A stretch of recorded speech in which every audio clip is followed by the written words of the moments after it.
Music industry professionals from across the OECS converged in St. Lucia for a 5-day series of developmental workshops hosted by the St. Lucia Coalition of Service Industries from November 26 to the 30th, 2018.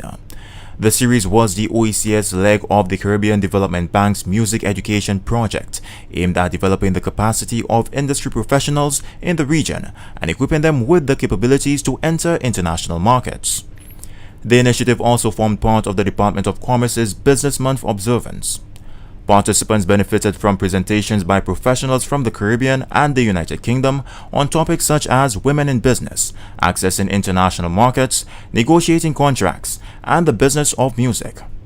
Presenter Jeremy Hardin outlined certain challenges facing the Caribbean music market. The biggest challenge seems to be a lot of people trying to make up the industry as they go along. It's because they're not exactly certain how to capitalize on certain income sources, and also because the income streams aren't as large as they would be in a more mainstream sort of setup. So you have a lot of people wearing several different hats at different times. Somebody's the artist, he's also the producer, he's also the engineer, he's also the master rights owner, but he may not be aware of his rights as an engineer and as a master rights owner, as a producer, for example, how he should get paid from it. So there seems to be a certain amount of confusion as regarding the roles that people should be playing and at which times they should be playing those roles and how they're supposed to benefit from those roles. A lot of these challenges, he says, would have been addressed during the week-long series of workshops.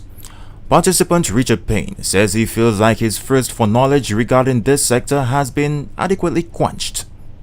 I have a very strong interest in understanding how to remain competitive, to remain relevant, how to understand the technological changes that are happening within the industry and the legal parameters in which we have to adapt to be able to increase our competitiveness. So I'm enormously thrilled, obviously, to be here to learn as much as possible from those practitioners. These are the gentlemen who are actually doing the thing. A spearheading agency, the St. Lucia Coalition of Service Industries, through its executive director, Yvonne Agard, highlighted what the plan should be moving forward. I think one of the major outputs of this initiative is to ensure that at least if we can get half of the music practitioners here to prepare the export plans. And so coming out of here, we would be working with them over a period of 6 months to ensure that they do have that export plan, because you cannot have business and don't have some kind of plan. And that's what the training is all about, is to ensure that they see music from a business perspective.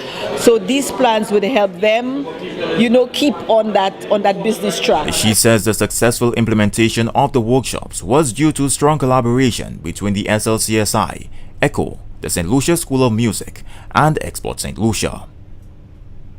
For Export St. Lucia, Jason Darius reporting.